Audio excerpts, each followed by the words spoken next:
Mr. Coulombe, would you please talk about the Agatha Christie Indult and the traditional mass in the United Kingdom? Has it been gaining ground like in the United States? As far as other countries go, I have heard that the faithful in South America and Mexico are not as attached to the old mass as we are. Would you say that is the case? Well, there are two separate questions, so I'll answer one after the other. The first is the Agatha Christie Indult. Um, One of the things people forget about the traditional Mass of the Catholic Church is that it was a huge part of Western civilization. A lot of our literature, our poetry, our art, our architecture centers around it. You know Notre Dame, that big church that just burned? Yeah, I heard of it. Well, that was built to house the traditional Mass. It wasn't built for the new Mass. Really? Yeah, I know it's a shock. So, in fact, nothing built before 1970 was built to house the new Mass. So, it's a big part of Western culture.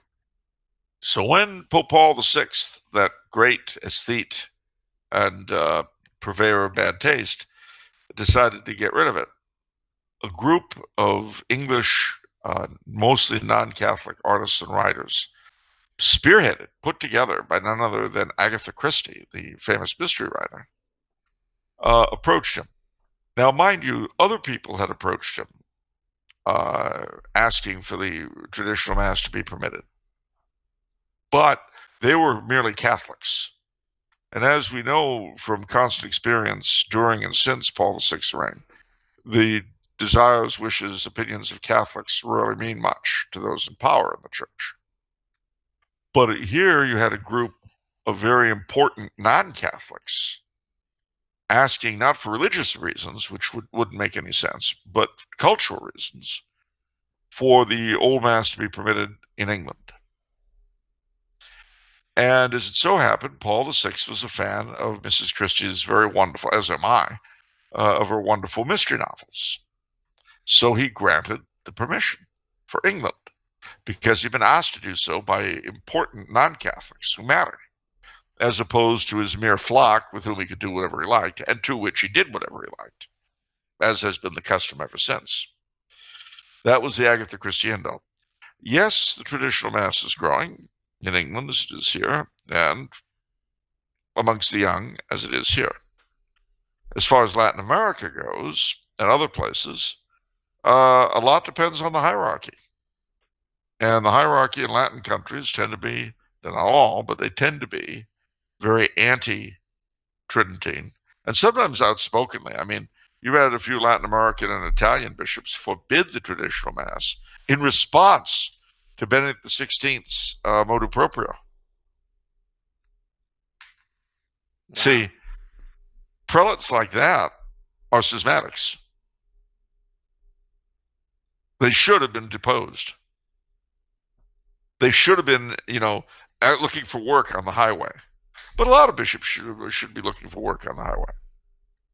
No, not street walking. That's not what I said.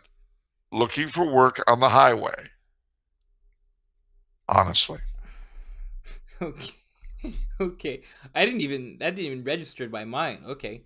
Yeah, that's your story, pal. I know what you were thinking. Okay. Just because they have certain talents doesn't mean they should make money off them.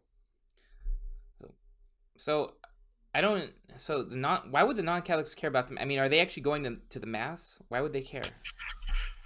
Because they cared for Western culture. And because remember, the traditional Mass brought you music, Palestrina. I mean, gosh, Mozart. It's at the center of Western culture. So even if they didn't attend it very often, they wanted it to be available and to continue to inform Western culture. That's so weird. Yeah, but you know what?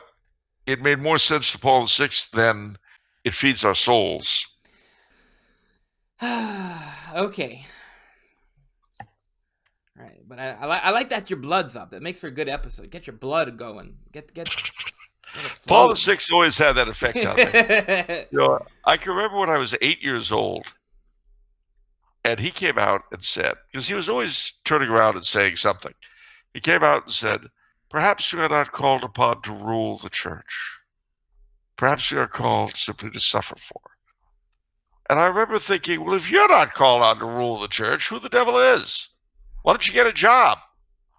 That was my first thought at 8 years old. Because at the time, of course, I was kind of bitter. It was the middle of the IHM lesbian episode. And, the Pope was backing them. Yeah. It, you know, I have to say that there's only one thing Catholicism has to offer for itself. What? That the religion is true. But if my faith depended upon the clerics that run the church, let's just say I understand why most of my age group left. Yeah. But Okay. having said that, the greater sin lies with those who drove them out.